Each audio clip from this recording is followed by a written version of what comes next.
Peter Pan and Wendy by J.M. Barrie. Chapter 12. The Children Are Carried Off. The pirate attack had been a complete surprise, a sure proof that the unscrupulous Hook had conducted improperly, for to surprise redskins fairly is beyond the wit of the white man. By all the unwritten laws of savage warfare, it is always the redskin who attacks, and with the wiliness of his race, he does it just before the dawn, at which time he knows the courage of the whites to be at its lowest ebb. The white men have in the meantime made a rude stockade on the summit of yonder undulating ground, at the foot of which a stream runs, for it is destruction to be too far from water. There they await the onslaught, the inexperienced ones clutching their revolvers and treading on twigs, but the old hands sleeping tranquilly until just before the dawn. Through the long black night the savage scouts wriggle snake-like among the grass without stirring a blade. The brushwood closes behind them as silently as sand into which a mole has dived. Not a sound is to be heard, save when they give vent to a wonderful imitation of the lonely call of the coyote. The cry is answered by other braves, and some of them do it even better than the coyotes, who are not very good at it.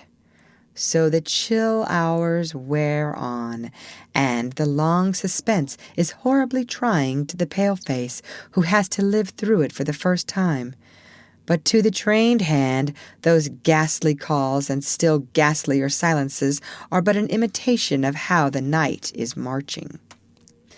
That this was the usual procedure was so well known to Hook that in disregarding it he cannot be excused on the plea of ignorance. The pickaninnies, on their part, trusted implicitly to his honor, and their whole action of the night stands out in marked contrast to his. They left nothing undone that was consistent with the reputation of their tribe. With that alertness of the senses which is at once the marvel and despair of civilized peoples, they knew that the pirates were on the island from the moment one of them trod on a dry stick, and in an incredibly short space of time the coyote cries began. Every foot of ground between the spot where Hook had landed his forces and the home under the tree was stealthily examined by braves wearing their moccasins with the heels in front. They found only one hillock with a stream at its base, so that Hook had no choice. Here he must establish himself and wait for just before the dawn. Everything being thus mapped out with almost diabolical cunning, the main body of the redskins folded their blankets around them, and, in the phlegmatic manner that is to them, the pearl of manhood squatted above the children's home, awaiting the cold moment when they should deal pale death. Here, dreaming, though wide awake, of the exquisite tortures to which they were to put him at break of day, those confiding savages were found by the treacherous Hook. From the accounts afterwards supplied by such of the scouts as escaped the carnage, he does not seem even to have paused at the rising ground, though it is certain that in that gray light he must have seen it. No thought of waiting to be attacked appears from first to last to have visited his subtle mind. He would not even hold off till the night was nearly spent. On he pounded with no policy but to fall to or get into combat. What could the bewildered scouts do, masters as they were of every warlike artifice save this one, but trot helplessly after him, exposing themselves fatally to view while they gave pathetic utterance to the coyote cry?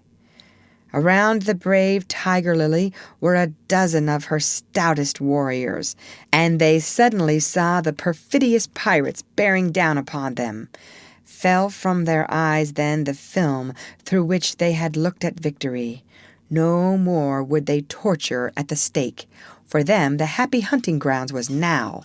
They knew it, but as their father's sons they acquitted themselves. Even then they had time to gather in a phalanx dense formation that would have been hard to break had they risen quickly, but this they were forbidden to do by the traditions of their race. It is written that the noble savage must never express surprise in the presence of the white. Thus, terrible as the sudden appearance of the pirates must have been to them, they remained stationary for a moment, not a muscle moving, as if the foe had come by invitation. Then indeed, the tradition gallantly upheld, they seized their weapons, and the air was torn with the war cry. But it was now too late. It is no part of ours to describe what was a massacre rather than a fight. Thus perished many of the flower of the Pickaninny tribe.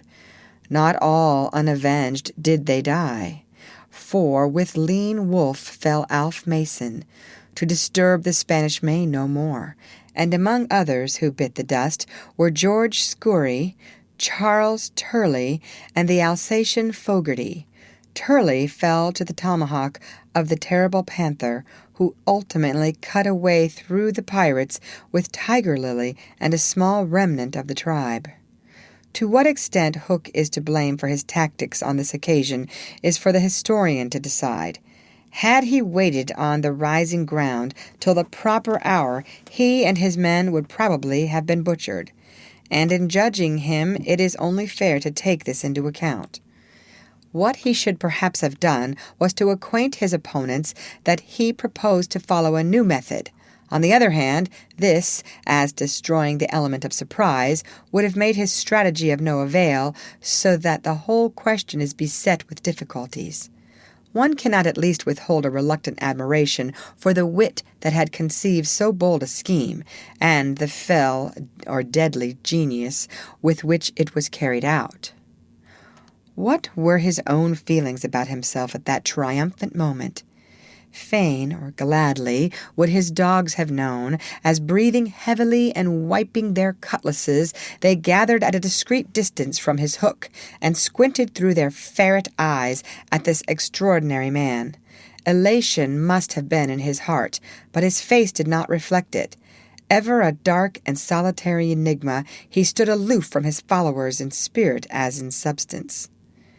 The night's work was not yet over, for it was not the redskins he had come out to destroy. They were but the bees to be smoked, so that he should get at the honey. It was Pan he wanted, Pan and Wendy and their band, but chiefly Pan. Peter was such a small boy that one tends to wonder at the man's hatred of him. True, he had flung Hook's arm to the crocodile, but even this, and the increased insecurity of life to which it led, owing to the crocodile's pertinacity or persistence, hardly account for a vindictiveness so relentless and malignant. The truth is that there was a something about Peter which goaded the pirate captain to frenzy. It was not his courage. It was not his engaging appearance. It was not. There is no beating about the bush, for we know quite well what it was, and have got to tell.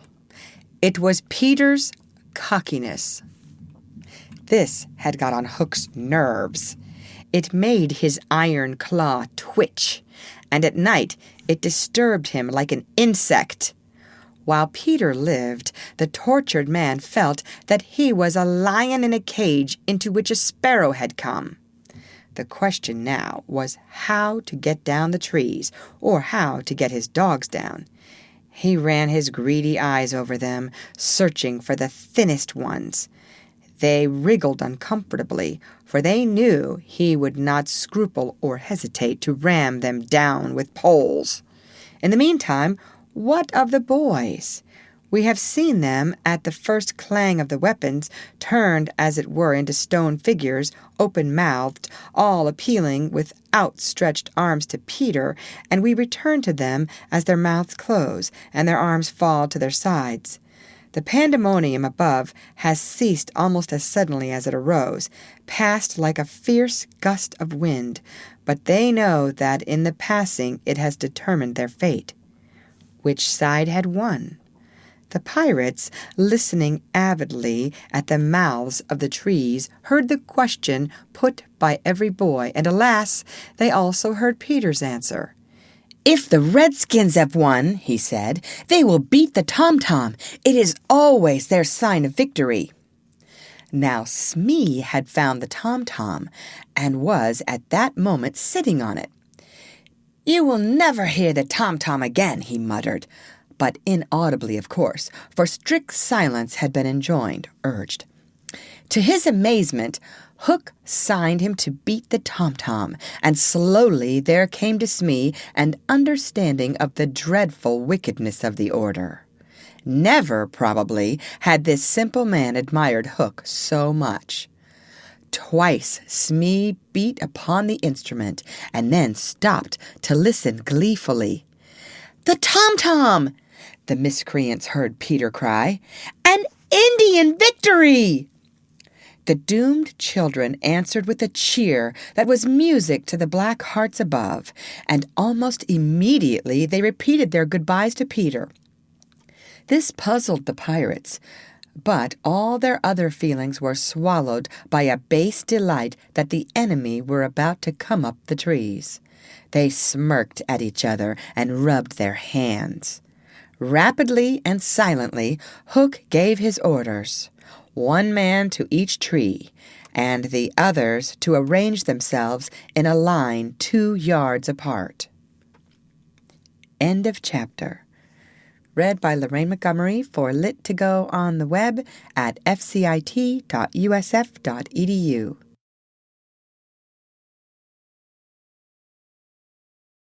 Peter Pan and Wendy by J.M. Barrie.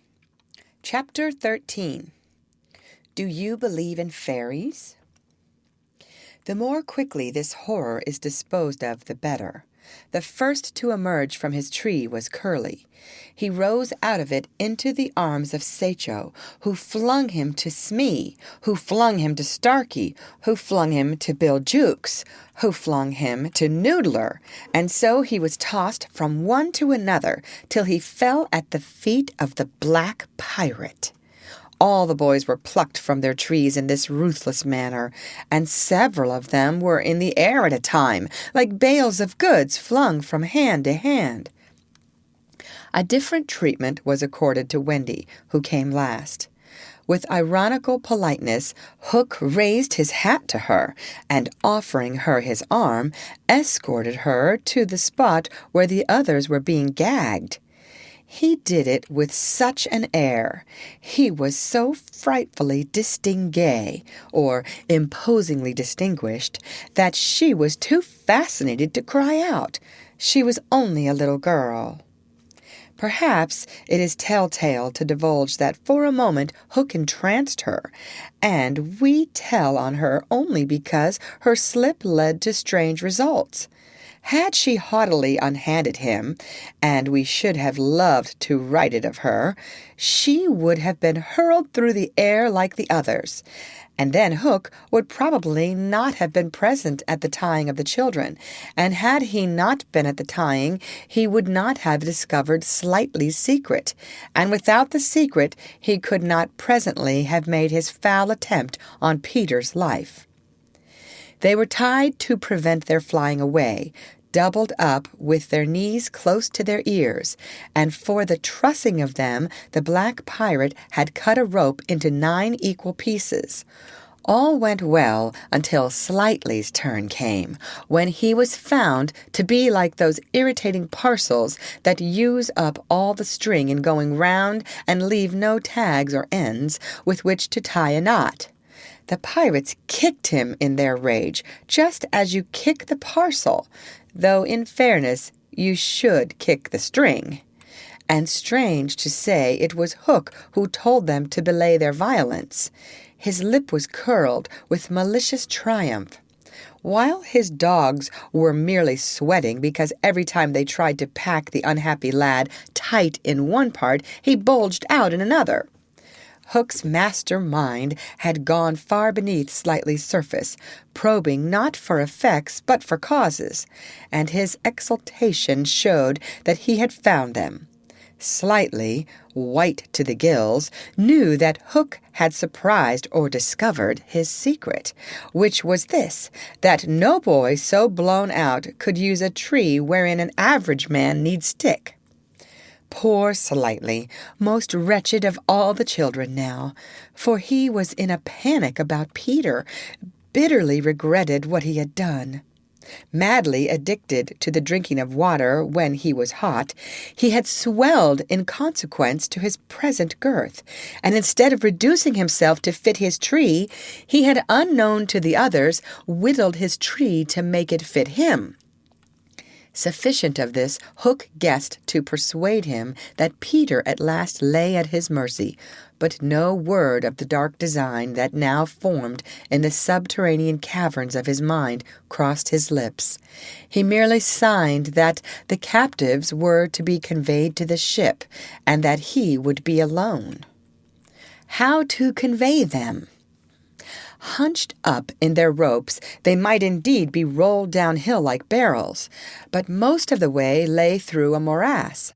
Again, Hook's genius surmounted difficulties.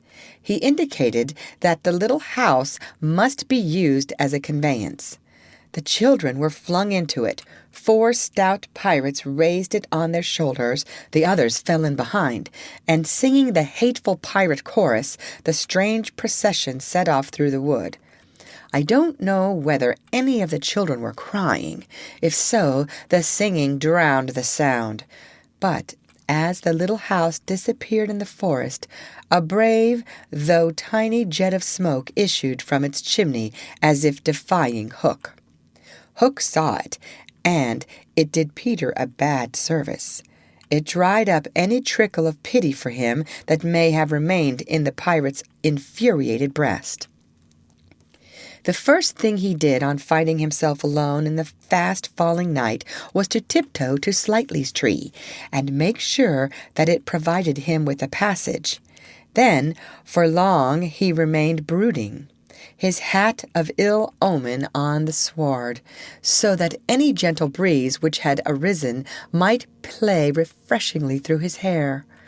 Dark as were his thoughts, his blue eyes were as soft as the periwinkle.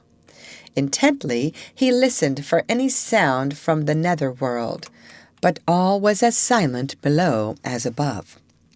The house under the ground seemed to be but one more empty tenement in the void. Was that boy asleep, or did he stand waiting at the foot of Slightly's tree with his dagger in his hand? There was no way of knowing, save by going down. Hook let his cloak slip softly to the ground, and then, biting his lips till a lewd blood stood on them, he stepped into the tree. He was a brave man, but for a moment he had to stop there and wipe his brow, which was dripping like a candle. Then, silently, he let himself go into the unknown. He arrived unmolested at the foot of the shaft, and stood still again, biting at his breath, which had almost left him. As his eyes became accustomed to the dim light, various objects in the home under the trees took shape. But the only one on which his greedy gaze rested, long sought for and found at last, was the great bed. On the bed lay Peter, fast asleep. Unaware of the tragedy being enacted above, Peter had continued, for a little time after the children left, to play gaily on his pipes, no doubt rather a forlorn attempt to prove to himself that he did not care. Then he decided not to take his medicine, so as to grieve Wendy. Then he lay down on the bed outside the coverlet, to vex her still more, for she had always tucked them inside it, because you never know that you may not grow chilly at the turn of the night. Then he nearly cried, but it struck him how indignant she would be if he laughed instead. So he laughed a haughty laugh and fell asleep in the middle of it. Sometimes, though not often, he had dreams, and they were more painful than the dreams of other boys. For hours he could not be separated from these dreams, though he wailed piteously in them. They had to do, I think, with the riddle of his existence. At such times it had been Wendy's custom to take him out of bed and sit with him on her lap, soothing him in dear ways of her own invention, and when he grew calmer, to put him back to bed before he quite woke up, so that he should not know of the indignity to which she had subjected him. But on this occasion he had fallen at once into a dreamless sleep. One arm dropped over the edge of the bed, one leg was arched, and the unfinished part of his laugh was stranded on his mouth, which was open, showing the little pearls. Thus defenseless Hook found him. He stood silent at the foot of the tree, looking across the chamber at his enemy. Did no feeling of compassion disturb his somber breast? The man was not wholly evil. He loved flowers, I have been told, and sweet music. He was himself no mean performer on the harpsichord. And, let it be frankly admitted, the idyllic nature of the scene stirred him profoundly. Mastered by his better self, he would have returned reluctantly up the tree, but for one thing. What stayed him was Peter's impertinent appearance as he slept. The open mouth, the drooping arm, the arched knee, they were such a personification of cockiness as taken together will never again, one may hope, be presented to eyes so sensitive to their offensiveness. They steeled Hook's heart.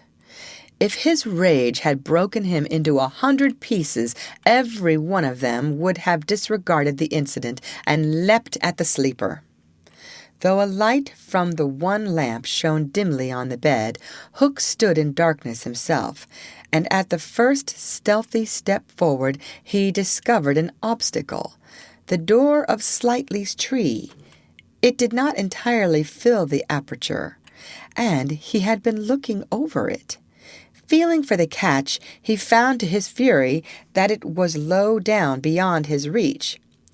To his disordered brain it seemed then that the irritating quality in Peter's face and figure visibly increased, and he rattled the door and flung himself against it. Was his enemy to escape him after all? But what was that? The red in his eye had caught sight of Peter's medicine standing on a ledge within easy reach. He fathomed what it was straight away, and immediately knew that the sleeper was in his power. Lest he should be taken alive, Hook always carried about his person a dreadful drug, blended by himself of all the death-dealing rings that had come into his possession. These he had boiled down into a yellow liquid, quite unknown to science, which was probably the most virulent poison in existence. 5 drops of this he now added to Peter's cup. His hand shook, but it was in exultation rather than in shame. As he did it, he avoided glancing at the sleeper, but not lest pity should unnerve him, merely to avoid spilling. Then one long gloating look he cast upon his victim, and turning, wormed his way with difficulty up the tree. As he emerged at the top, he looked the very spirit of evil breaking from its hole. Donning his hat at its most rakish angle, he wound his cloak around him, holding one end in front as if to conceal his person from the night, of which it was the blackest part, and muttering strangely to himself, stole away through the trees. Peter slept on. The light guttered, or burned to edges, and went out, leaving the tenement in darkness. But still he slept. It must have been not less than 10 o'clock by the crocodile when he suddenly sat up in his bed, wakened by he knew not what. It was a soft, cautious tapping on the door of his tree. Soft and cautious, but in that stillness it was sinister. Peter felt for his dagger till his hand gripped it. Then he spoke. "Who is that?" For long there was no answer. Then again the knock. "Who are you?" No answer. He was thrilled, and he loved being thrilled. In 2 strides he reached the door. Unlike Slightly's door, it filled the aperture or opening so that he could not see beyond it, nor could the one knocking see him. "I won't open unless you speak," Peter cried. Then, at last, the visitor spoke, in a lovely bell-like voice. "Let me in, Peter." It was Tink, and quickly he unbarred to her. She flew in excitedly, her face flushed and her dress stained with mud. "What is it?" "Oh, you could never guess," she cried, and offered him 3 guesses. "Out with it!" he shouted, and in one ungrammatical sentence, as long as the ribbons that conjurers or magicians pull from their mouths, she told of the capture of Wendy and the boys.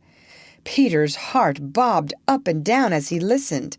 Wendy bound, and on the pirate ship, she who loved everything to be just so. "I'll rescue her!" he cried, leaping at his weapons. As he leapt, he thought of something he could do to please her. He could take his medicine. His hand closed on the fatal draught. "No!" shrieked Tinker Bell, who had heard Hook mutter about his deed as he sped through the forest. "Why not?" "It is poisoned." "Poisoned? Who could have poisoned it?" "Hook!" "Don't be silly. How could Hook have got down here?" Alas, Tinker Bell could not explain this, for even she did not know the dark secret of Slightly's tree. Nevertheless, Hook's words had left no room for doubt. The cup was poisoned. "Besides," said Peter, quite believing himself, "I never fell asleep." He raised the cup. No time for words now, time for deeds. And with one of her lightning movements, Tink got between his lips and the draught and drained it to the dregs. "Why, Tink, how dare you drink my medicine?" But she did not answer. Already she was reeling in the air. "What is the matter with you?" cried Peter, suddenly afraid. "It was poisoned, Peter," she told him softly. "and now I am going to be dead." "Oh, Tink, did you drink it to save me?" "Yes." "But why, Tink?" Her wings would scarcely carry her now, but in reply she alighted on his shoulder and gave his nose a loving bite. She whispered in his ear, "You silly ass," and then, tottering to her chamber, lay down on the bed. His head almost filled the 4th wall of her little room as he knelt near her in distress. Every moment her light was growing fainter, and he knew that if it went out she would be no more. She liked his tears so much that she put out her beautiful finger and let them run over it. Her voice was so low that at first he could not make out what she said. Then he made it out. She was saying that she thought she could get well again if children believed in fairies. Peter flung out his arms. There were no children there, and it was night time. But he addressed all who might be dreaming of the Neverland, and who were therefore nearer to him than you think. Boys and girls in their nighties, and naked papooses in their baskets hung from trees. "Do you believe?" he cried. Tink sat up in bed almost briskly to listen to her fate. She fancied she heard answers in the affirmative, and then again she wasn't sure. "What do you think?" she asked Peter. "If you believe," he shouted to them, "clap your hands. Don't let Tink die." Many clapped. Some didn't. A few beasts hissed. The clapping stopped suddenly, as if countless mothers had rushed to their nurseries to see what on earth was happening. But already Tink was saved. First, her voice grew strong. Then she popped out of bed. Then she was flashing through the room more merry and impudent than ever. She never thought of thanking those who believed, but she would have liked to get at the ones who had hissed. "And now to rescue Wendy." The moon was riding in a cloudy heaven when Peter rose from his tree, begirt or belted with weapons and wearing little else, to set out upon his perilous quest. It was not such a night as he would have chosen. He had hoped to fly, keeping not far from the ground, so that nothing unwanted should escape his eyes. But in that fitful light, to have flown low would have meant trailing his shadow through the trees, thus disturbing birds, and acquainting a watchful foe that he was astir. He regretted now that he had given the birds of the island such strange names that they are very wild and difficult of approach. There was no other course but to press forward in redskin fashion, at which happily he was an adept expert. But in what direction? For he could not be sure that the children had been taken to a ship.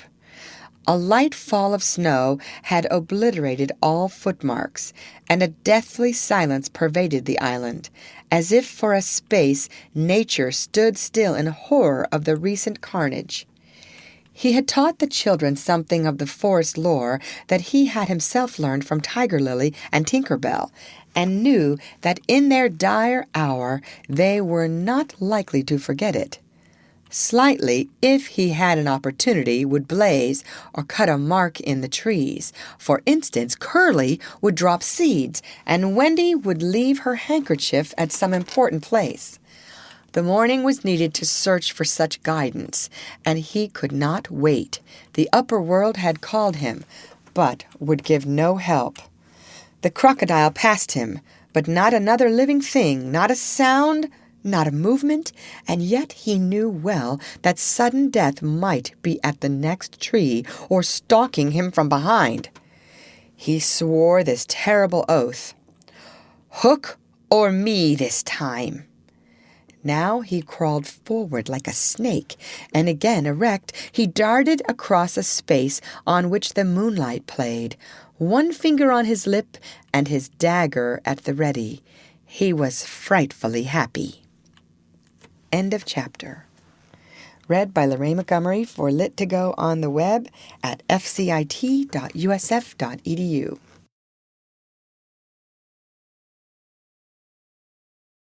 Peter Pan and Wendy by J.M. Barrie. Chapter 14. The Pirate Ship. One green light squinting over Kidd's Creek, which is near the mouth of the Pirate River, marked where the brig, the Jolly Roger, lay low in the water, a rakish-looking or speedy-looking craft, foul to the hull, every beam in her detestable, like ground strewn with mangled feathers. She was the cannibal of the seas, and scarce needed that watchful eye, for she floated immune in the horror of her name. She was wrapped in the blanket of night, through which no sound from her could have reached the shore. There was little sound, and none agreeable, save the whir of the ship's sewing machine at which Smee sat, ever industrious and obliging, the essence of the commonplace, pathetic Smee. I know not why he was so infinitely pathetic, unless it were because he was so pathetically unaware of it. But even strong men had to turn hastily from looking at him, and more than once on summer evenings he had touched the fount of Hook's tears and made it flow. Of this, as of almost everything else, Smee was quite unconscious. A few of the pirates leant over the bulwarks, drinking in the miasma or putrid mist of the night. Others sprawled by barrels over games of dice and cards, and the exhausted four who had carried the little house lay prone on the deck, where even in their sleep they rolled skillfully to this side or that out of Hook's reach, lest he should claw them mechanically in passing. Hook trod the deck in thought. Oh, man unfathomable! It was his hour of triumph. Peter had been removed forever from his path, and all the other boys were in the brig, about to walk the plank. It was his grimmest deed since the days when he had brought barbecue to heel, and knowing as we do how vain a tabernacle is man, could we be surprised had he now paced the deck unsteadily, bellied out by the winds of his success? But there was no elation in his gait, which kept pace with the action of his somber mind. Hook was profoundly dejected. He was often thus when communing with himself on board ship in the quietude of the night. It was because he was so terribly alone. This inscrutable man never felt more alone than when surrounded by his dogs. They were socially inferior to him. Hook was not his true name. To reveal who he really was would even at this date set the country in a blaze. But as those who read between the lines must already have guessed, he had been at a famous public school, and its traditions still clung to him like garments, with which indeed they are largely concerned. Thus, it was offensive to him even now to board a ship in the same dress in which he grappled or attacked her, and he still adhered in his walk to the school's distinguished slouch. But above all, he retained the passion for good form. Good form, however much he may have degenerated, he still knew that this is all that really matters. From far within him he heard a creaking as of rusty portals, and through them came a stern tap, tap, tap, like hammering in the night when one cannot sleep.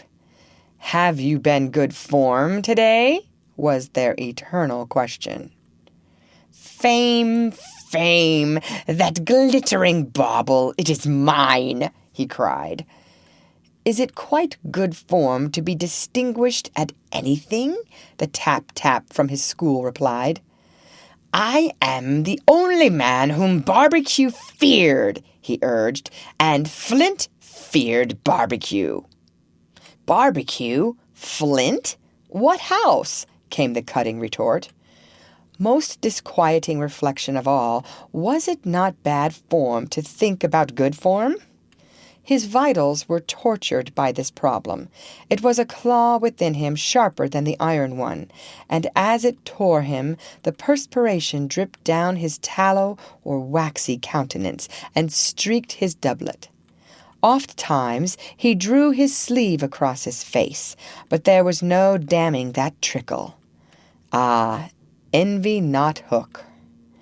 There came to him a presentiment of his early dissolution or death. It was as if Peter's terrible oath had boarded the ship. Hook felt a gloomy desire to make his dying speech, lest presently there should be no time for it. "Better for Hook," he cried, if he had had less ambition. It was in his darkest hours only that he referred to himself in the third person. "No little children to love me."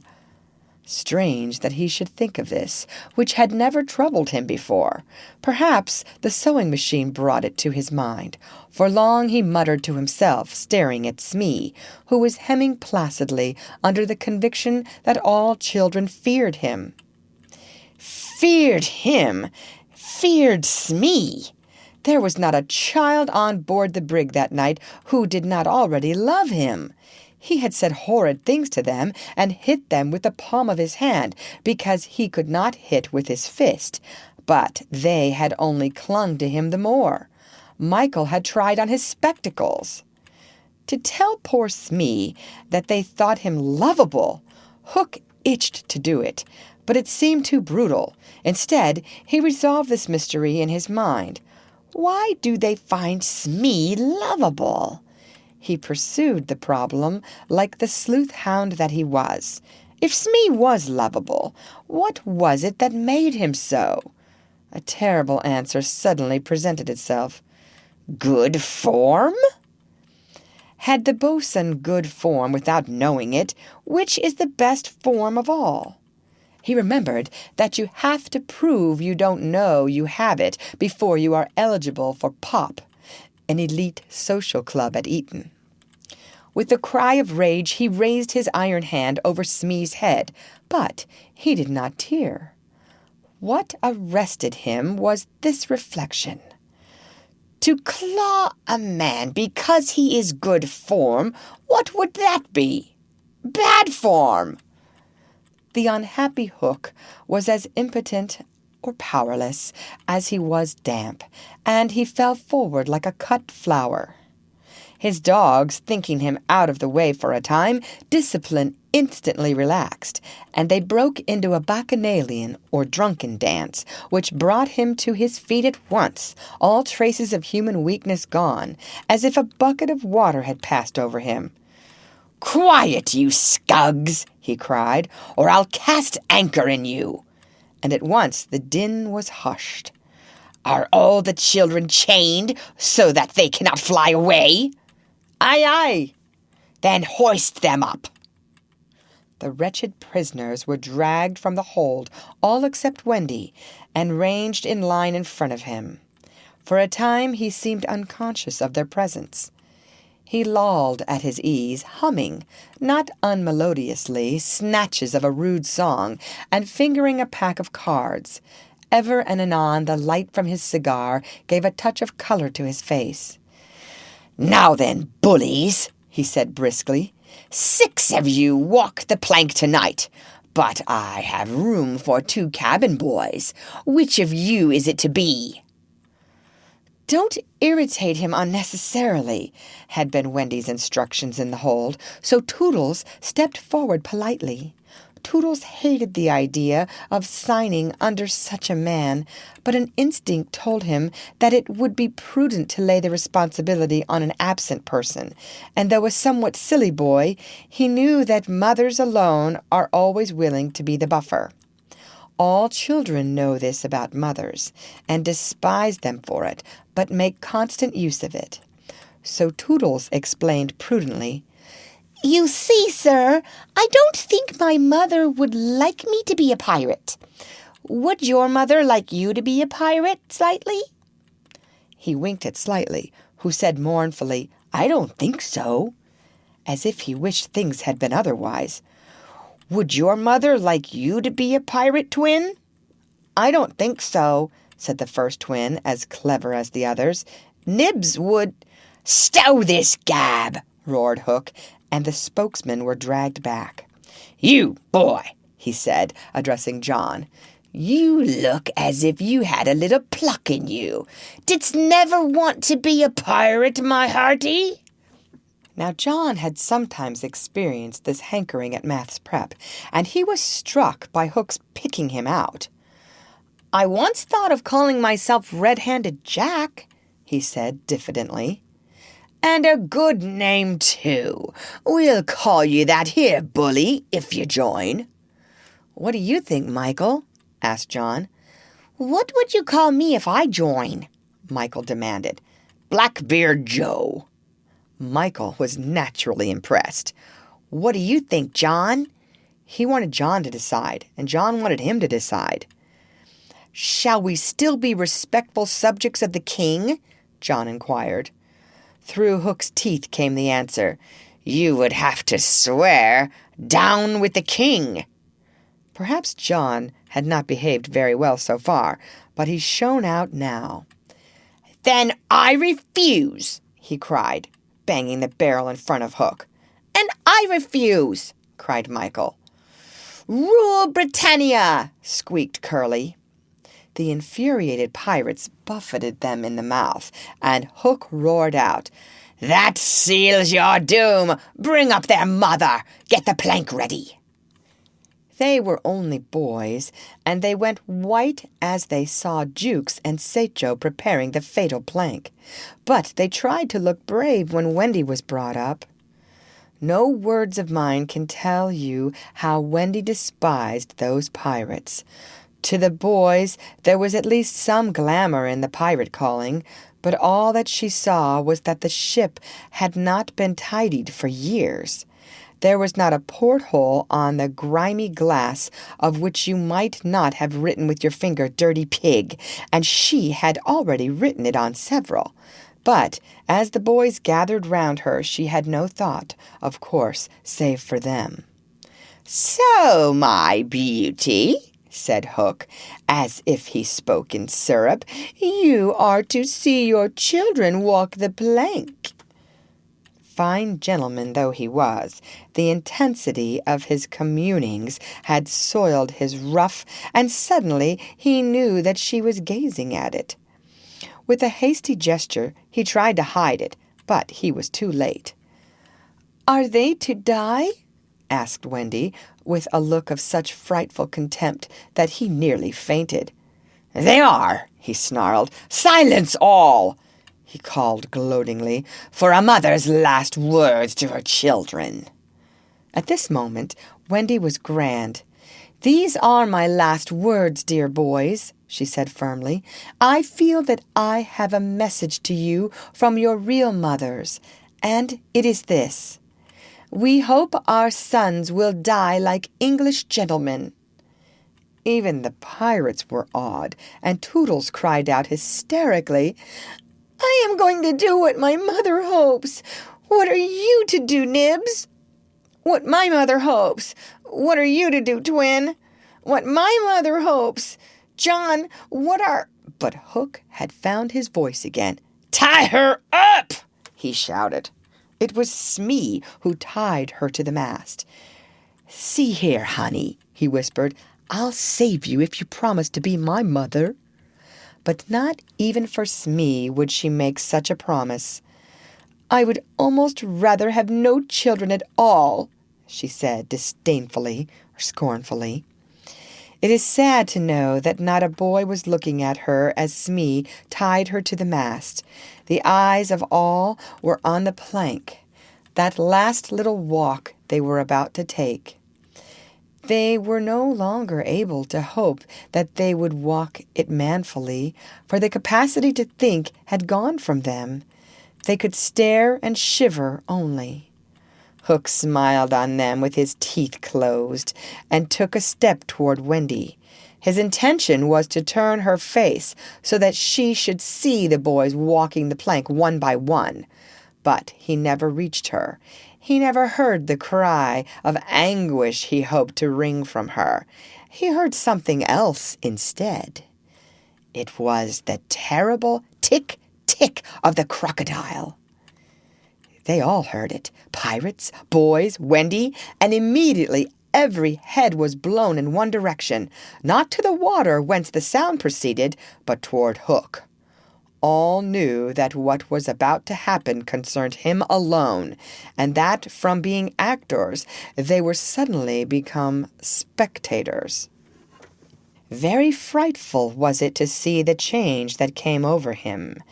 It was as if he had been clipped at every joint. He fell in a little heap. The sound came steadily nearer, and in advance of it came this ghastly thought: "The crocodile is about to board the ship." Even the iron claw hung inactive, as if knowing that it was no intrinsic part of what the attacking force wanted. Left so fearfully alone, any other man would have lain with his eyes shut where he fell. But the gigantic brain of Hook was still working, and under its guidance he crawled on the knees along the deck, as far from the sound as he could go. The pirates respectfully cleared a passage for him, and it was only when he brought up against the bulwarks that he spoke. "Hide me!" he cried hoarsely. They gathered round him, all eyes averted from the thing that was coming aboard. They had no thought of fighting it. It was fate. Only when Hook was hidden from them did curiosity loosen the limbs of the boys so that they could rush to the ship's side to see the crocodile climbing it. Then they got the strangest surprise of the night of nights, for it was no crocodile that was coming to their aid. It was Peter. He signed to them not to give vent to any cry of admiration that might rouse suspicion. Then he went on ticking. End of chapter. Read by Lorraine Montgomery for Lit to Go on the web at fcit.usf.edu.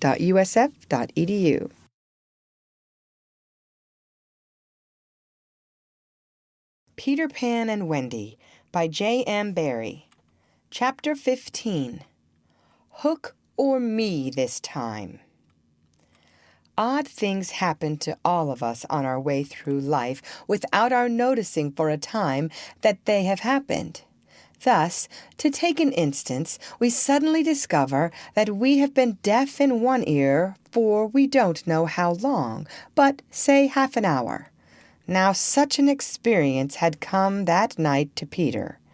When last we saw him, he was stealing across the island with one finger to his lips and his dagger at the ready. He had seen the crocodile pass by without noticing anything peculiar about it, but by and by he remembered that it had not been ticking. At first he thought this eerie, but soon concluded rightly that the clock had run down. Without giving a thought to what might be the feelings of a fellow creature thus abruptly deprived of its closest companion, Peter began to consider how he could turn the catastrophe to his own use, and he decided to tick so that wild beasts should believe he was the crocodile and let him pass unmolested. He ticked superbly, but with one unforeseen result. The crocodile was among those who heard the sound, and it followed him, though whether with the purpose of regaining what it had lost, or merely as a friend, under the belief that it was again ticking itself, will never be certainly known, for like slaves to a fixed idea, it was a stupid beast. Peter reached the shore without mishap, and went straight on, his legs encountering the water as if quite unaware that they had entered a new element. Thus many animals pass from land to water, but no other human of whom I know. As he swam, he had but one thought: hook or me this time. He had ticked so long that he now went on ticking without knowing that he was doing it. Had he known, he would have stopped, for to board the brig by help of the tick, though an ingenious idea, had not occurred to him. On the contrary, he thought he had scaled her side as noiseless as a mouse, and he was amazed to see the pirates cowering from him, with Hook in their midst as abject as if he had heard the crocodile. The crocodile! No sooner did Peter remember it than he heard the ticking. At first he thought the sound did come from the crocodile, and he looked behind him swiftly. Then he realized that he was doing it himself, and in a flash he understood the situation. How clever of me, he thought at once, and signed to the boys not to burst into applause. It was at this moment that Ed Tente, the quartermaster, emerged from the forecastle and came along the deck. Now, reader, time what happened by your watch. Peter struck true and deep. John clapped his hands on the ill-fated pirate's mouth to stifle the dying groan. He fell forward.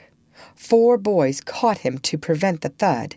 Peter gave the signal, and the carrion was cast overboard. There was a splash, and then silence. How long has it taken? 1, Slightly had begun to count. None too soon. Peter, every inch of him on tiptoe, vanished into the cabin, for more than one pirate was screwing up his courage to look round. They could hear each other's distressed breathing now, which showed them that the more terrible sound had passed. "It's gone, Captain," Smee said, wiping off his spectacles. "All still again." Slowly, Hook let his head emerge from his ruff, and listened so intently that he could have caught the echo of the tick. There was not a sound, and he drew himself up firmly to his full height. "Then here's to Johnny Plank!" he cried brazenly, hating the boys more than ever because they had seen him unbend. he broke into the villainous ditty. Yo ho, the frisky plank. You walks along it so, till it goes down, and you goes down to Davy Jones below. To terrorize the prisoners the more, though with a certain loss of dignity, he danced along an imaginary plank, grimacing at them as he sang, and when he finished he cried, Do you want a touch of the cat-o'-nine-tails before you walk the plank? At that they fell on their knees. No, no, they cried so piteously that every pirate smiled. Fetch the cat, Jukes, said Hook. It's in the cabin. The cabin? Peter was in the cabin. The children gazed at each other. Aye, aye, said Jukes blithely, and he strode into the cabin. They followed him with their eyes. They scarce knew that Hook had resumed his song, his dogs joining in with him. Yo ho, the scratching cat, its tails are 9, you know, and when they're writ upon your back. What was the last line will never be known, for of a sudden the song was stayed by a dreadful screech from the cabin. It wailed through the ship and died away. Then was heard a crowing sound, which was well understood by the boys, but to the pirates was almost more eerie than the screech. What was that? cried Hook. 2, said Slightly solemnly. The Italian Sacco hesitated for a moment, and then swung into the cabin. He tottered out, haggard. What's the matter with you, Bill Jukes, you dog? Hissed Hook, towering over him. The matter with him is he's dead, stabbed, replied Sacco in a hollow voice. Bill Jukes dead? cried the startled pirates. The cabin's as black as a pit, Sacco said, almost gibbering. But there is something terrible in there, the thing you heard crowing. The exultation of the boys, the lowering looks of the pirates, both were seen by Hook. Sacco, he said in his most steely voice, go back and fetch me out that doodle-doo. Sacco, bravest of the brave, cowered before his captain, crying, No, no! But Hook was purring to his claw. Did you say you would go, Sacco? He said musingly. Sacco went, first flinging his arms despairingly. There was no more singing. All listened now. And again came a death screech, and again a crow. No one spoke except Slightly. 3, he said. Hook rallied his dogs with a gesture. S'death and odds fish, he thundered. Who is to bring me that doodle-doo? Wait till Sacco comes out, growled Starkey, and the others took up the cry. I think I heard you volunteer, Starkey, said Hook, purring again. No, by thunder, Starkey cried. My Hook thinks you did, said Hook, crossing to him. I wonder if it would not be advisable, Starkey, to humour the Hook. I'll swing before I go in there, replied Starkey doggedly, and again he had the support of the crew. Is this mutiny? asked Hook more pleasantly than ever. Starkey's ringleader. Captain, mercy, Starkey whimpered, all of a tremble now. Shake hands, Starkey, said Hook, proffering his claw. Starkey looked round for help, but all deserted him. As he backed up, Hook advanced, and now the red spark was in his eye. With a despairing scream, the pirate leapt upon Long Tom and precipitated himself into the sea. 4, said Slightly. And now, Hook said courteously. Did any other gentleman say mutiny? Seizing a lantern and raising his claw with a menacing gesture, "I'll bring out that doodle-doo myself," he said, and sped into the cabin. 5. How Slightly longed to say it. He wetted his lips to be ready, but Hook came staggering out without his lantern. "Something blew out the light," he said a little unsteadily. "Something?" echoed Mullins. "What of Satcho?" demanded Noodler. "He's as dead as Jukes," said Hook shortly. His reluctance to return to the cabin impressed them all unfavorably, and the mutinous sounds again broke forth.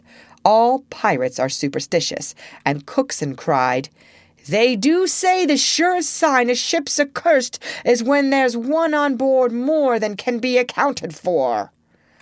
"I've heard," muttered Mullins, "he always boards the pirate craft last. Had he a tail, Captain?" "They say," said another, looking viciously at Hook, "that when he comes, it's in the likeness of the wickedest man aboard." "Had he a hook, Captain?" asked Cookson insolently.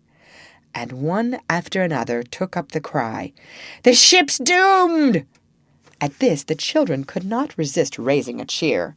Hook had well nigh forgotten his prisoners, but as he swung round on them now, his face lit up again. "Lads," he cried to his crew, "now here's a notion. Open the cabin door and drive them in. Let them fight the doodle-doo for their lives. If they kill him, we're so much the better. If he kills them, we're none the worse." For the last time his dogs admired Hook, and devotedly they did his bidding. The boys, pretending to struggle, were pushed into the cabin, and the door was closed on them. "Now listen," cried Hook, and all listened, but not one dared to face the door. Yes, one, Wendy, who all this time had been bound to the mast. It was for neither a scream nor a crow that she was watching. It was for the reappearance of Peter. She had not long to wait. In the cabin he had found the thing for which he had gone in search, the key that would free the children of their manacles. And now they all stole forth, armed with such weapons as they could find. First signing them to hide, Peter cut Wendy's bonds, and then nothing could have been easier than for them all to fly off together. But one thing barred the way, an oath. Hook or me this time. So when he had freed Wendy, he whispered for her to conceal herself with the others, and himself took her place by the mast, her cloak around him so that he should pass for her. Then he took a great breath and crowed. To the pirates it was a voice crying that all the boys lay slain in the cabin, and they were panic-stricken. Hook tried to hearten them. But, like the dogs he had made them, they showed him their fangs, and he knew that if he took his eyes off them now, they would leap at him. "Lads," he said, ready to cajole or strike as need be, but never quailing for an instant, "I've thought it out. There's a Jonah aboard." "Aye," they snarled, "a man with a hook." "No, lads, no, it's the girl. Never was luck on a pirate ship with a woman on board. We'll right the ship when she's gone." Some of them remembered that this had been a saying of Flint's. "It's worth trying," they said doubtfully. "Fling the girl overboard," cried Hook, and they made a rush at the figure in the cloak. "There's none can save you now, missy," Mullins hissed jeeringly. "There's one," replied the figure. "Who's that?" "Peter Pan, the Avenger," came the terrible answer, and as he spoke, Peter flung off his cloak. Then they all knew who 'twas that had been undoing them in the cabin, and twice Hook essayed to speak, and twice he failed. In that frightful moment I think his fierce heart broke. At last he cried, "Cleave him to the brisket!" but without conviction. "Down, boys, and at them!" Peter's voice rang out, and in another moment the clash of arms was resounding through the ship. Had the pirates kept together, it is certain that they would have won, but the onset came when they were still unstrung, and they ran hither and thither, striking wildly, each thinking himself the last survivor of the crew. Man to man they were the stronger, but they fought on the defensive only, which enabled the boys to hunt in pairs and choose their quarry. Some of the miscreants leapt into the sea. Others hid in dark recesses, where they were found by Slightly, who did not fight, but ran about with a lantern which he flashed in their faces, so that they were half blinded and fell as an easy prey to the reeking swords of the other boys.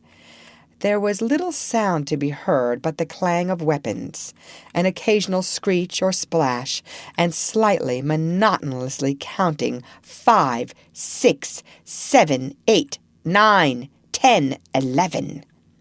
I think all were gone when a group of savage boys surrounded Hook, who seemed to have a charmed life as he kept them at bay in that circle of fire. They had done for his dogs, but this man alone seemed to be a match for them all. Again and again they closed upon him, and again he hewed a clear space. He had lifted up one boy with his hook, and was using him as a buckler or shield, when another, who had just passed his sword through Mullins, sprang into the fray. "Put up your swords, boys!" cried the newcomer. "This man is mine!" Thus suddenly Hook found himself face to face with Peter. The others drew back and formed a ring around them. For long the two enemies looked at one another, Hook shuddering slightly, and Peter with the strange smile upon his face. "So, Pan," said Hook at last, "this is all your doing." "Aye, James Hook," came the stern answer, "it is all my doing." "Proud and insolent youth," said Hook, "prepare to meet thy doom." "Dark and sinister man," Peter answered, "have at thee." Without more words they fell to, and for a space there was no advantage to either blade. Peter was a superb swordsman, and parried with dazzling rapidity. Ever and anon he followed up a feint with a lunge that got past his foe's defense. But his shorter reach stood him in ill stead, and he could not drive the steel home. Hook, scarcely his inferior in brilliancy, but not quite so nimble in wrist play, forced him back by the weight of his onset, hoping suddenly to end all with a favorite thrust, taught him long ago by Barbecue at Rio. But, to his astonishment, he found this thrust turned aside again and again. Then he sought to close and give the quietus with his iron hook, which all this time had been pawing the air. But Peter doubled under it and, lunging fiercely, pierced him in the ribs. At the sight of his own blood, whose peculiar color, you remember, was offensive to him, the sword fell from Hook's hand, and he was at Peter's mercy. "Now!" cried all the boys, but with a magnificent gesture Peter invited his opponent to pick up his sword. Hook did so instantly, but with a tragic feeling that Peter was showing good form. Hitherto he had thought it was some fiend fighting him, but darker suspicions assailed him now. "Pan, who and what art thou?" he cried huskily. "I'm youth, I'm joy," Peter answered at a venture.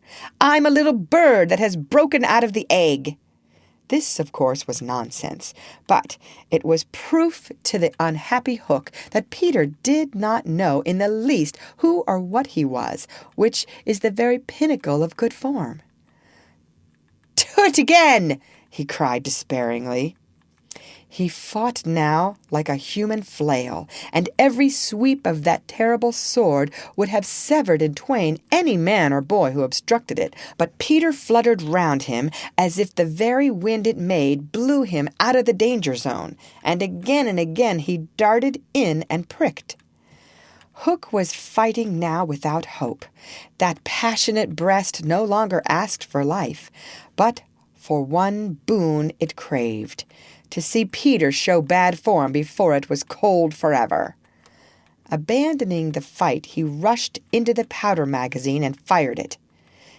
"In 2 minutes," he cried, "the ship will be blown to pieces." Now, he thought, true form will show. But Peter issued from the powder magazine with the shell in his hands and calmly flung it overboard. What sort of form was Hook himself showing? Misguided man though he was, we may be glad, without sympathizing with him, that in the end he was true to the traditions of his race. The other boys were flying around him now, flouting, scornful, and he staggered about the deck, striking up at them impotently. His mind was no longer with them. It was slouching in the playing fields of long ago, or being sent up to the headmaster for good, or watching the wall game from a famous wall. And his shoes were right, and his waistcoat was right, and his tie was right, and his socks were right. James Hook, though not wholly unheroic figure, farewell. For we have come to his last moment. Seeing Peter slowly advancing upon him through the air with dagger poised, he sprang upon the bulwarks to cast himself into the sea. He did not know that the crocodile was waiting for him, for we purposely stopped the clock that this knowledge might be spared him. A little mark of respect from us at the end. He had one last triumph, which I think we need not grudge him. As he stood on the bulwark, looking over his shoulder at Peter gliding through the air, he invited him with a gesture to use his foot. It made Peter kick instead of stab. At last Hook had got the boon for which he craved. "Bad form!" he cried jeeringly, and went content to the crocodile. Thus perished James Hook. 17, slightly sang out, but he was not quite correct in his figures. 15 paid the penalty for their crimes that night, but 2 reached the shore. Starkey to be captured by the Redskins, who made him nurse for all their papooses, a melancholy come-down for a pirate, and Smee, who henceforth wandered about the world in his spectacles, making a precarious living by saying he was the only man that James Hook had feared. Wendy, of course, had stood by, taking no part in the fight, though watching Peter with glistening eyes. But now that all was over, she became prominent again. She praised them equally and shuddered delightfully when Michael showed her the place where he had killed one. And then she took them into Hook's cabin and pointed to his watch, which was hanging on a nail. It said 1:30. The lateness of the hour was almost the biggest thing of all. She got them to bed in the pirates' bunks pretty quickly, you may be sure. All but Peter, who strutted up and down on the deck until at last he fell asleep by the side of Long Tom. He had one of his dreams that night, and cried in his sleep for a long time, and Wendy held him tightly. End of chapter. Read by Lorraine Montgomery for Lit2Go on the web at fcit.usf.edu.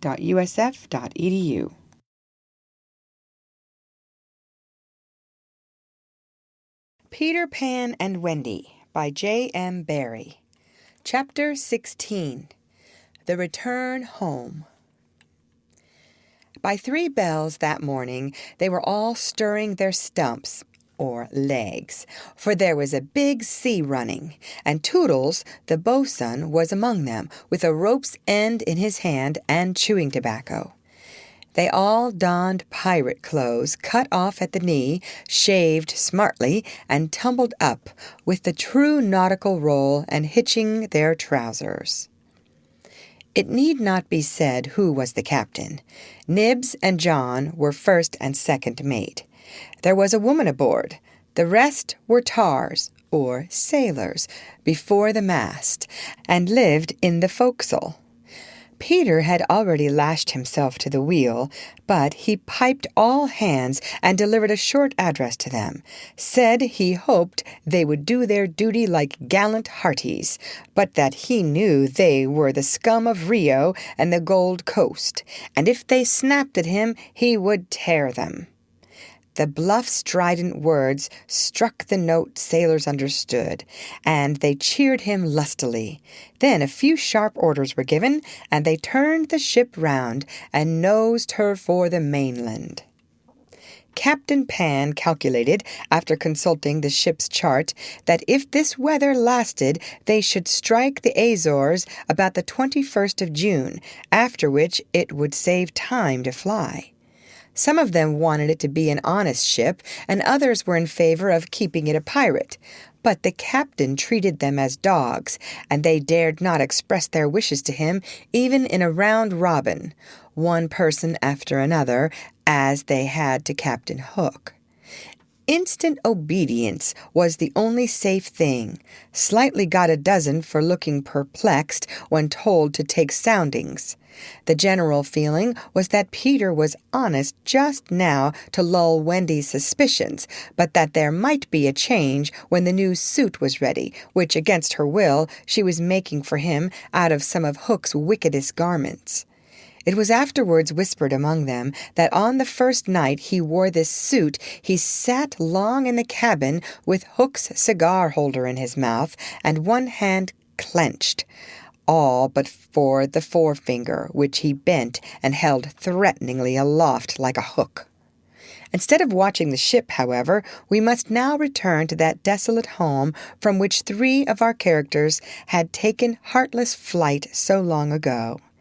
It seems a shame to have neglected number 14 all this time, and yet we may be sure that Mrs. Darling does not blame us.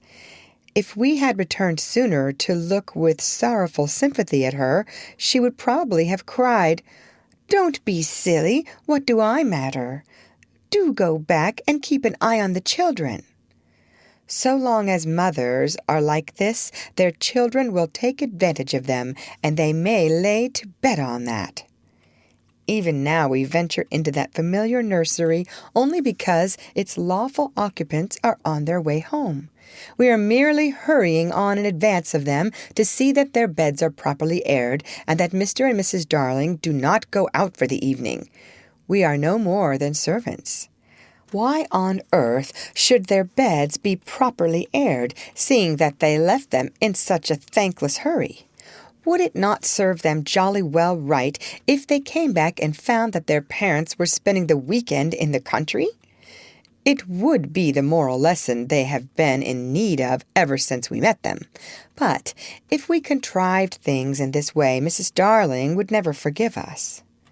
One thing I should like to do immensely, and that is to tell her, in the way authors have, that the children are coming back, that indeed they will be here on Thursday week.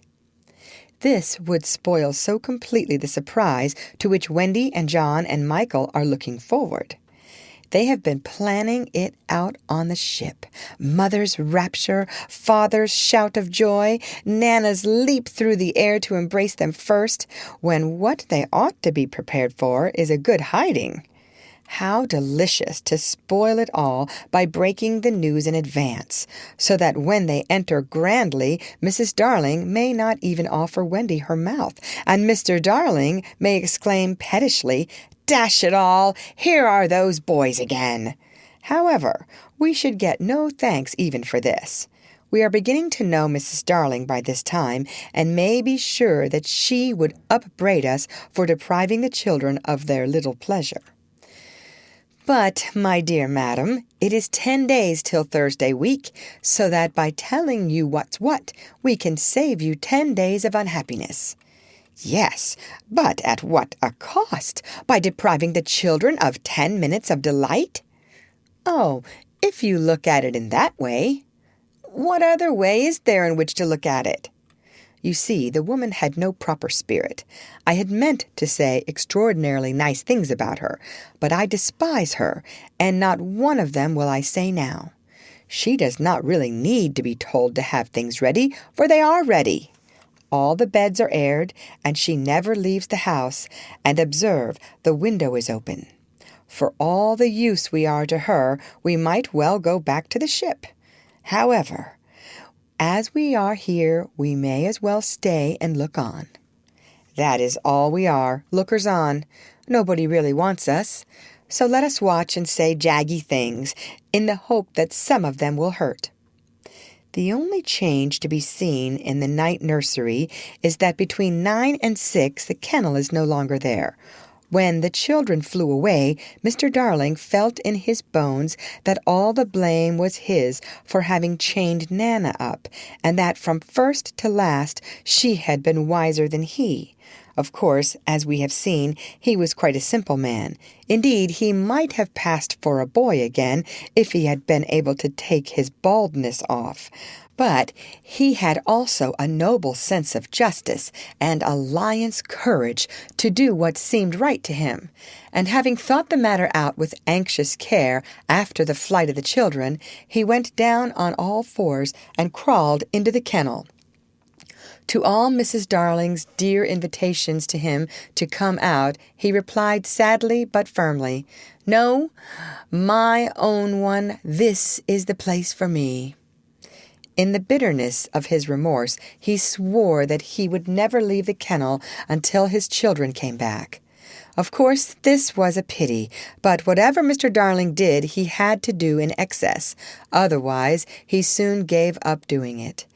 And there never was a more humble man than the once proud George Darling, as he sat in the kennel of an evening talking with his wife of their children and all their pretty ways.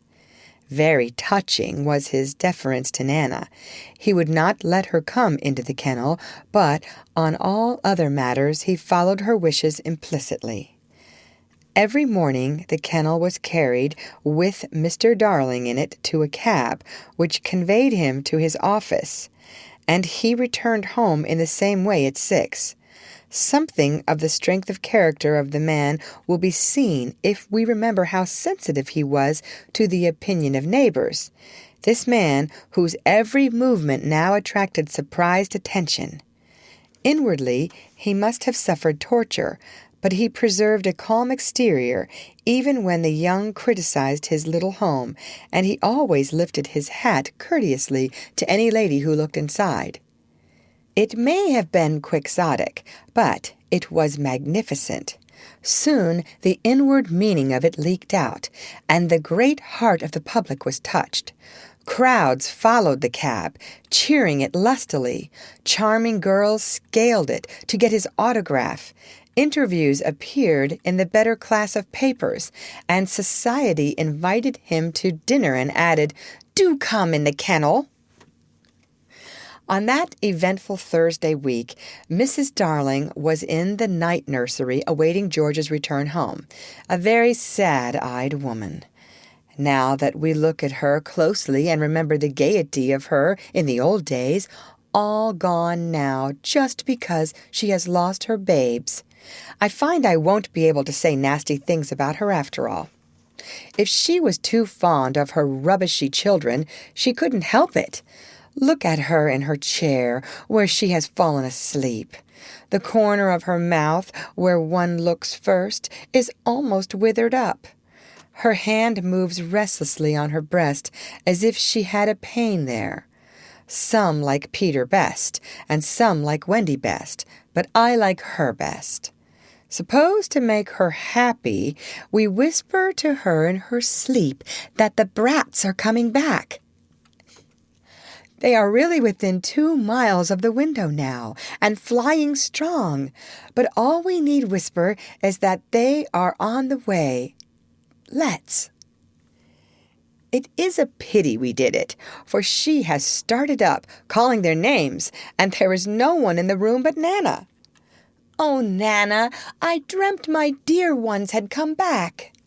Nana had filmy eyes, but all she could do was put her paw gently on her mistress's lap, and they were sitting together thus when the kennel was brought back. As Mr. Darling puts his head out to kiss his wife, we see that his face is more worn than of yore, but has a softer expression. He gave his hat to Liza, who took it scornfully, for she had no imagination and was quite incapable of understanding the motives of such a man. Outside, the crowd who had accompanied the cab home were still cheering, and he was naturally not unmoved. "Listen to them," he said. "It is very gratifying." "Lots of little boys," sneered Liza. There were several adults today, he assured her with a faint flush, but when she tossed her head, he had not a word of reproof for her. Social success had not spoilt him. It made him sweeter. For some time he sat with his head out of the kennel, talking with Mrs. Darling of the success, and pressing her hand reassuringly when she said she hoped his head would not be turned by it. "But if I had been a weak man," he said. "Good heavens, if I had been a weak man!" "And George," she said timidly, "you are as full of remorse as ever, aren't you?" "Full of remorse as ever, dearest. See my punishment, living in a kennel." "But it is punishment, isn't it, George? You are sure you are not enjoying it?" "My love!" You may be sure she begged his pardon, and then, feeling drowsy, he curled round in the kennel. "Won't you play me to sleep," he asked, "on the nursery piano?" And as she was crossing to the day nursery, he added thoughtlessly, "And shut that window. I feel a draught." "Oh, George, never ask me to do that. The window must always be left open for them. Always. Always." Now it was his turn to beg her pardon, and she went into the day nursery and played, and soon he was asleep. And while he slept, Wendy and John and Michael flew into the room. Oh, no, we have written it so because that was the charming arrangement planned by them before we left the ship. But something must have happened since then, for it is not they who have flown in, it is Peter and Tinker Bell. Peter's first words tell all. "Quick, Tink," he whispered, "close the window, bar it. That's right. Now you and I must get away by the door, and when Wendy comes, she will think her mother has barred her out, and she will have to go back with me." Now I understand what had hitherto puzzled me. Why, when Peter had exterminated the pirates, he did not return to the island and leave Tink to escort the children to the mainland. This trick had been in his head all the time. Instead of feeling that he was behaving badly, he danced with glee. Then he peeped into the day nursery to see who was playing. He whispered to Tink, "It's Wendy's mother. She is a pretty lady, but not so pretty as my mother. Her mouth is full of thimbles, but not so full as my mother's was." Of course, he knew nothing whatever about his mother, but he sometimes bragged about her. He did not know the tune, which was Home Sweet Home, but he knew it was saying, "Come back, Wendy, Wendy, Wendy." And he cried exultantly, "You will never see Wendy again, lady, for the window is barred." He peeped in again to see why the music had stopped, and now he saw that Mrs. Darling had laid her head on the box, and that 2 tears were sitting on her eyes. "She wants me to unbar the window," thought Peter, "but I won't, not I." He peeped again, and the tears were still there, or another 2 had taken their place. "She's awfully fond of Wendy," he said to himself. He was angry with her now for not seeing why she could not have Wendy. The reason was so simple. "I'm fond of her too. We can't both have her, lady." But the lady would not make the best of it, and he was unhappy. He ceased to look at her, but even then she would not let go of him. He skipped about and made funny faces, but when he stopped, it was just as if she were inside him knocking. "Oh, all right," he said at last and gulped. Then he unbarred the window. "Come on, Tink," he cried, with a frightful sneer at the laws of nature. "We don't want any silly mothers." And he flew away. Thus, Wendy and John and Michael found the window open for them after all, which of course was more than they deserved. They alighted on the floor, quite unashamed of themselves, and the youngest one had already forgotten his home.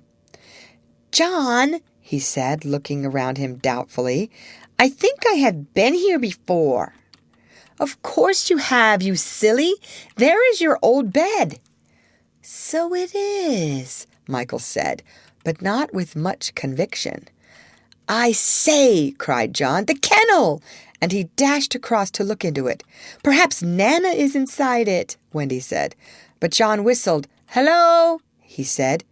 "There's a man inside it." "It's Father!" exclaimed Wendy. "Let me see Father," Michael begged eagerly, and he took a good look. "He is not so big as the pirate I killed," he said with such frank disappointment that I am glad Mr. Darling was asleep. It would have been sad if those had been the first words he heard his little Michael say. Wendy and John had been taken aback somewhat at finding their father in the kennel. "Surely," said John, like one who had lost faith in his memory, "he used not to sleep in the kennel."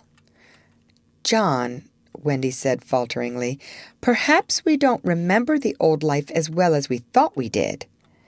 A chill fell upon them, and served them right. "It is very careless of Mother," said that young scoundrel John, "not to be here when we come back." It was then that Mrs. Darling began playing again.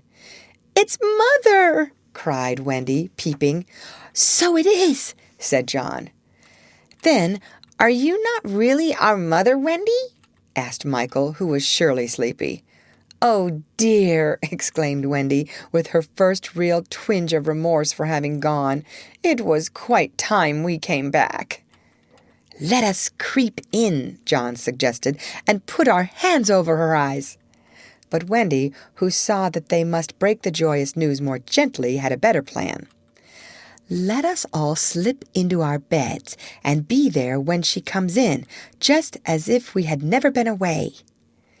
And so, when Mrs. Darling went back to the night nursery to see if her husband was asleep, all the beds were occupied. The children waited for her cry of joy, but it did not come. She saw them, but she did not believe they were there. You see, she saw them in their beds so often in her dreams that she thought this was just the dream hanging around her still. She sat down in the chair by the fire where in the old days she had nursed them. They could not understand this, and a cold fear fell upon all the three of them. "Mother!" Wendy cried. "That's Wendy," she said, but still she was sure it was the dream. "Mother!" "That's John," she said. "Mother!" cried Michael. He knew her now. "That's Michael," she said, and she stretched out her arms for the three little selfish children they would never envelop again. Yes, they did. They went round Wendy and John and Michael, who had slipped out of bed and run to her. "George! George!" she cried when she could speak, and Mr. Darling woke to share her bliss, and Nana came rushing in. There could not have been a lovelier sight, but there was none to see it except a little boy who was staring in at the window. He had had ecstasies innumerable that other children can never know, but he was looking through the window at the one joy from which he must be forever barred. End of chapter. Read by Lorraine Montgomery for Lit to Go on the web at fcit.usf.edu.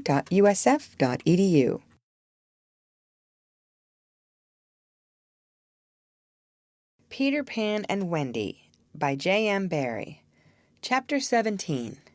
When Wendy Grew Up. I hope you want to know what became of the other boys.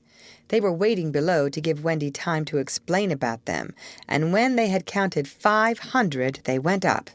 They went up by the stair, because they thought this would make a better impression.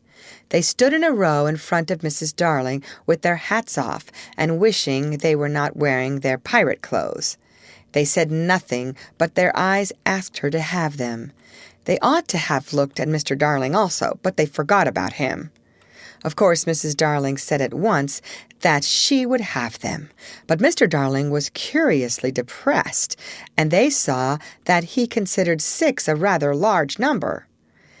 "I must say," he said to Wendy, "that you don't do things by halves," a grudging remark which the twins thought was pointed at them. The first twin was the proud one, and he asked, flushing, "Do you think we should be too much of a handful, sir? Because if so, we can go away." "Father!" Wendy cried, shocked, but still the cloud was on him. He knew he was behaving unworthily, but he could not help it. "We could lie doubled up," said Nibs. "I always cut their hair myself," said Wendy. "George!" Mrs. Darling exclaimed, pained to see her dear one showing himself in such an unfavorable light. Then he burst into tears, and the truth came out. He was as glad to have them as she was, he said, but he thought they should have asked his consent as well as hers, instead of treating him as a cipher or 0 in his own house. "I don't think he is a cipher," Toodles cried instantly. "Do you think he is a cipher, Curly?" "No, I don't. Do you think he is a cipher, Slightly?" "Rather not. Twin, what do you think?"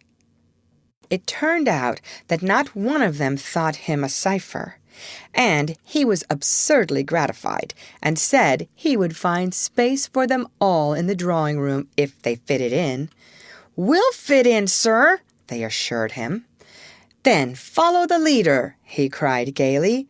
"Mind you, I am not sure that we have a drawing-room, but we pretend we have, and it's all the same. Hoopla!"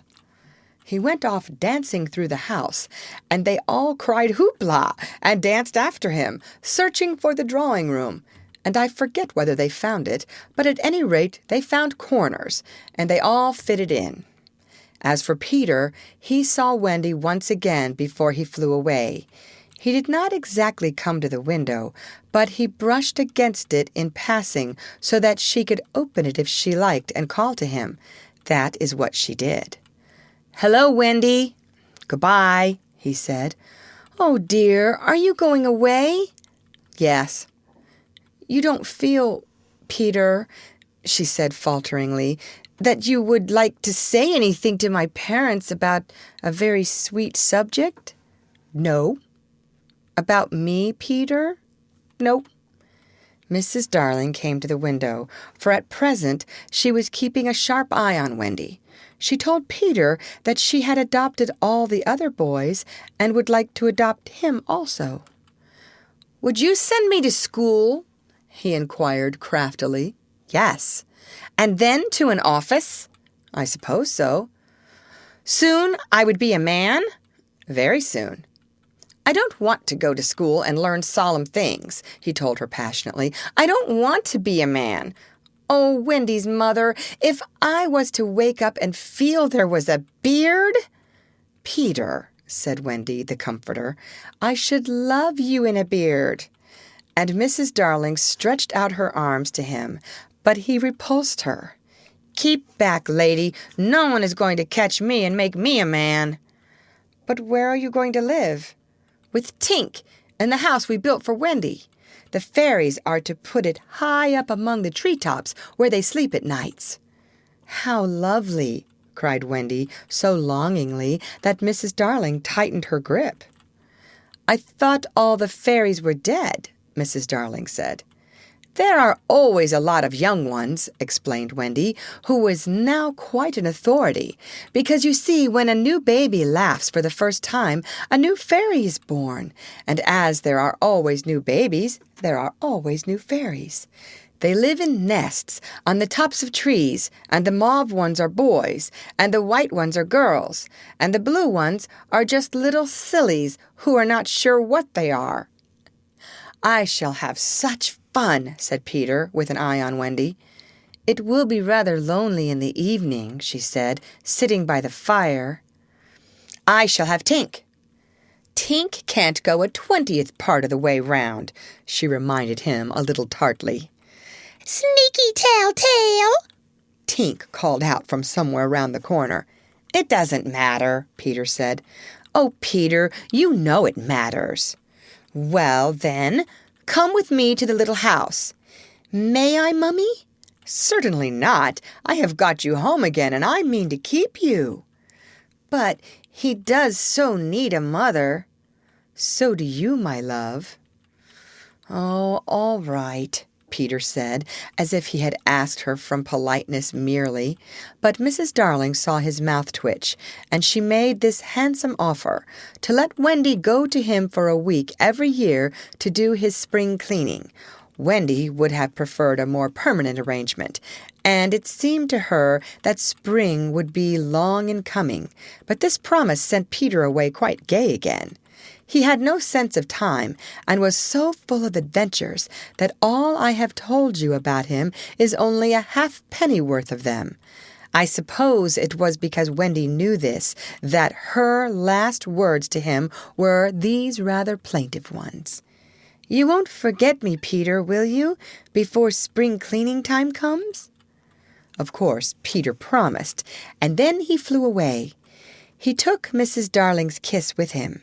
The kiss that had been for no one else, Peter took quite easily. Funny, but she seemed satisfied. Of course, all the boys went to school, and most of them got into Class 3, but Slightly was put first into Class 4, and then into Class 5. Class 1 is the top class. Before they had attended school a week, they saw what goats they had been not to remain on the island. But it was too late now, and soon they settled down to being as ordinary as you or me or Jenkins Minor, the younger Jenkins.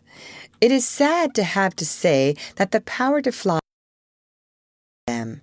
At first, Nana tied their feet to the bedposts so that they should not fly away in the night, and one of their diversions by day was to pretend to fall off buses, the English double-deckers. But by and by they ceased to tug at their bonds in bed, and found that they hurt themselves when they let go of the bus. In time they could not even fly after their hats. Want of practice, they called it, but what it really meant was that they no longer believed. Michael believed longer than the other boys, though they jeered at him. So he was with Wendy when Peter came for her at the end of the first year. She flew away with Peter in the frock she had woven from leaves and berries in the Neverland, and her one fear was that he might notice how short it had become. But he never noticed. He had so much to say about himself. She had looked forward to thrilling talks with him about old times, but new adventures had crowded the old ones from his mind. "Who is Captain Hook?" he asked with interest when she spoke of the arch-enemy. "Don't you remember?" she asked, amazed. "How you killed him and saved all our lives?" "I forget them after I kill them," he replied carelessly. When she expressed a doubtful hope that Tinker Bell would be glad to see her, he said, "Who is Tinker Bell?" "Oh, Peter," she said, shocked, but even when she explained, he could not remember. "There are such a lot of them," he said. "I expect she is no more." I expect he was right, for fairies don't live long, but they are so little that a short time seems a good while to them. Wendy was pained, too, to find that the past year was but as yesterday to Peter. It had seemed such a long year of waiting to her. But he was exactly as fascinating as ever, and they had a lovely spring cleaning in the little house on the treetops. Next year he did not come for her. She waited in a new frock because the old one simply would not meet. But he never came. "Perhaps he is ill," Michael said. "You know he is never ill." Michael came close to her and whispered, with a shiver, "Perhaps there is no such person, Wendy." And then Wendy would have cried if Michael had not been crying. Peter came next spring cleaning, and the strange thing was that he never knew he had missed a year. That was the last time the girl Wendy ever saw him. For a little longer she tried for his sake not to have growing pains, and she felt she was untrue to him when she got a prize for general knowledge. But the years came and went without bringing the careless boy. And when they met again, Wendy was a married woman, and Peter was no more to her than a little dust in the box in which she had kept her toys. Wendy was grown up. You need not be sorry for her. She was one of the kind that likes to grow up. In the end, she grew up of her own free will a day quicker than other girls. All the boys were grown up and done for by this time, so it is scarcely worthwhile saying anything more about them. You may see the twins, and Nibs and Curly, any day going to an office, each carrying a little bag and an umbrella. Michael is an engine driver or train engineer. Slightly married a lady of title, and so he became a lord. You see that judge in a wig coming out at the iron door? That used to be Toodles. The bearded man who doesn't know any story to tell his children was once John. Wendy was married in white with a pink sash. It is strange to think that Peter did not alight in the church and forbid the banns or formal announcement of a marriage. Years rolled on again, and Wendy had a daughter. This ought not to be written in ink, but in a golden splash. She was called Jane, and always had an odd inquiring look, as if from the moment she arrived on the mainland she wanted to ask questions. When she was old enough to ask them, they were mostly about Peter Pan. She loved to hear of Peter, and Wendy told her all she could remember in the very nursery from which the famous flight had taken place. It was Jane's nursery now, for her father had bought it at the 3% mortgage rate, from Wendy's father, who was no longer fond of stairs. Mrs. Darling was now dead and forgotten.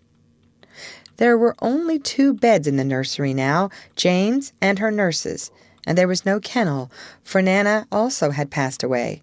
She died of old age, and at the end she had been rather difficult to get on with, being very firmly convinced that no one knew how to look after children except herself. Once a week Jane's nurse had her evening off, and then it was Wendy's part to put Jane to bed. That was the time for stories. It was Jane's invention to raise the sheet over her mother's head and her own, this making a tent, and in the awful darkness to whisper, "What do we see now?" "I don't think I see anything tonight," says Wendy, with a feeling that if Nana were here, she would object to further conversation. "Yes, you do," says Jane. "You see when you were a little girl." "That is a long time ago, sweetheart," says Wendy. "Ah, me, how time flies." "Does it fly?" asked the artful girl. "The way you flew when you were a little girl?" "The way I flew? Do you know, Jane, I sometimes wonder whether I ever did really fly." "Yes, you did." "The dear old days when I could fly." "Why can't you fly now, Mother?" "Because I am grown up, dearest. When people grow up, they forget the way." "Why do they forget the way?" "Because they are no longer gay and innocent and heartless. It is only the gay and innocent and heartless who can fly." "What is gay and innocent and heartless? I do wish I were gay and innocent and heartless." Oh, perhaps Wendy admits she does see something. "I do believe," she says, "that it is this nursery." "I do believe it is," says Jane. "Go on." They are now embarked on the great adventure of the night when Peter flew in looking for his shadow. "The foolish fellow," says Wendy, "tried to stick it on with soap, and when he could not, he cried, and that woke me, and I sewed it on for him." "You have missed a bit," interrupts Jane, who now knows the story better than her mother. "When you saw him sitting on the floor crying, what did you say?" "I sat up in bed and I said, 'Boy, why are you crying?'" "Yes, that was it," says Jane with a big breath. And then he flew us all away to the Neverland, and the fairies, and the pirates, and the redskins, and the mermaid's lagoon, and the home under the ground, and the little house. Yes!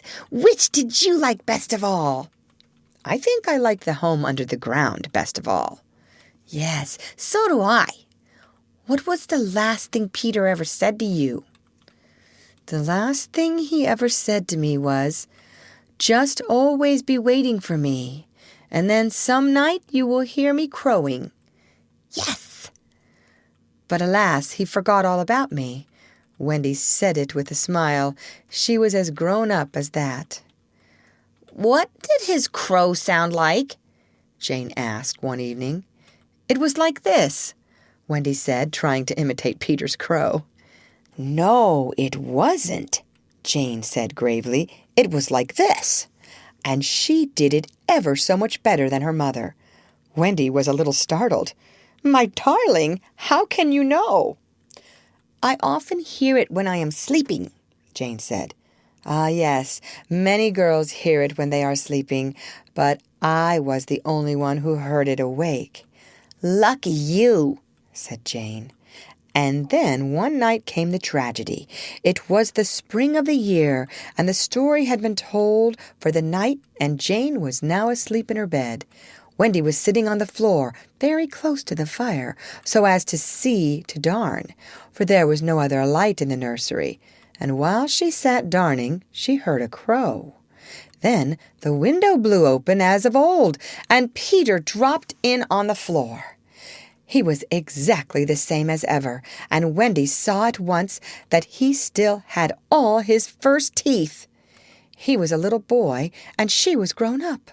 She huddled by the fire, not daring to move, helpless and guilty, a big woman. "Hello, Wendy," he said, not noticing any difference, for he was thinking chiefly of himself. And in the dim light, her white dress might have been the nightgown in which he had seen her first. "Hello, Peter," she replied faintly, squeezing herself as small as possible. Something inside her was crying, "Woman, woman, let go of me." "Hello, where is John?" he asked, suddenly missing the third bed. "John is not here now," she gasped.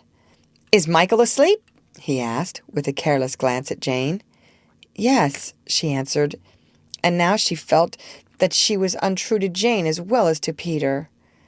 "That is not Michael," she said quickly, lest a judgment should fall on her. Peter looked.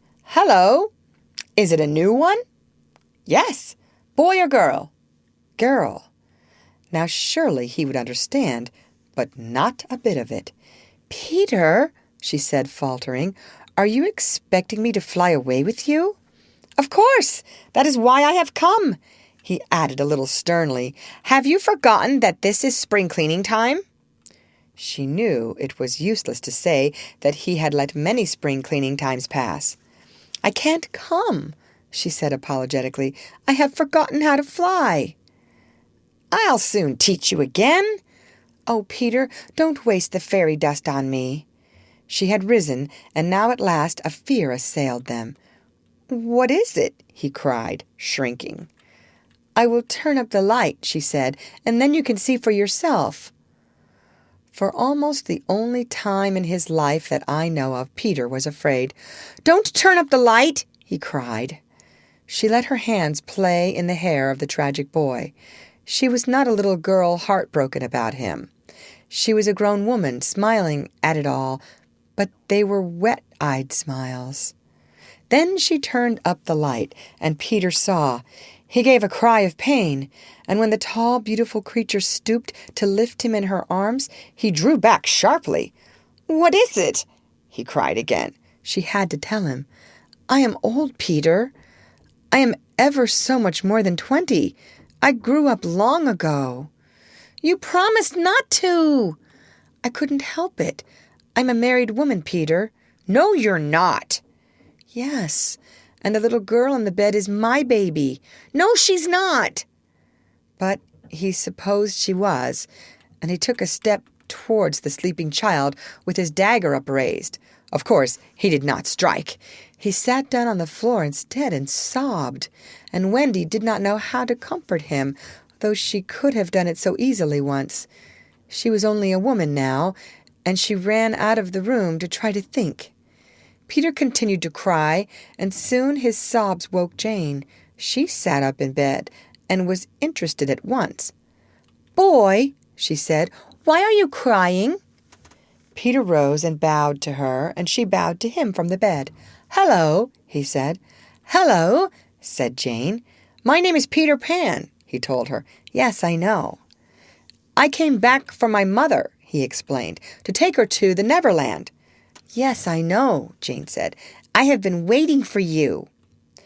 When Wendy returned diffidently, she found Peter sitting on the bedpost, crowing gloriously, while Jane in her nightie was flying round the room in solemn ecstasy.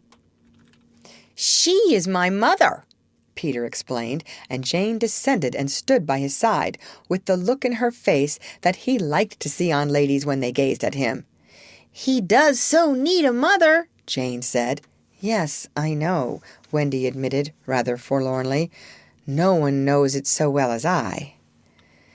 "Goodbye," said Peter to Wendy, and he rose in the air, and the shameless Jane rose with him. It was already her easiest way of moving about. Wendy rushed to the window. "No, no!" she cried. "It is just for spring cleaning time," Jane said. "He wants me always to do his spring cleaning." "If only I could go with you," Wendy sighed. "You see, you can't fly," said Jane. Of course, in the end, Wendy let them fly away together. Our last glimpse of her shows her at the window, watching them receding into the sky until they were as small as stars. As you look at Wendy, you may see her hair becoming white and her figure little again, for all this happened long ago. Jane is now a common grown-up, with a daughter called Margaret, and every spring cleaning time, except when he forgets, Peter comes for Margaret and takes her to the Neverland, where she tells him stories about himself, to which he listens eagerly. When Margaret grows up, she will have a daughter, who is to be Peter's mother in turn, and thus it will go on, so long as children are gay and innocent and heartless. The end. Read by Lorraine Montgomery for Lit to Go on the web at fcit.usf.edu.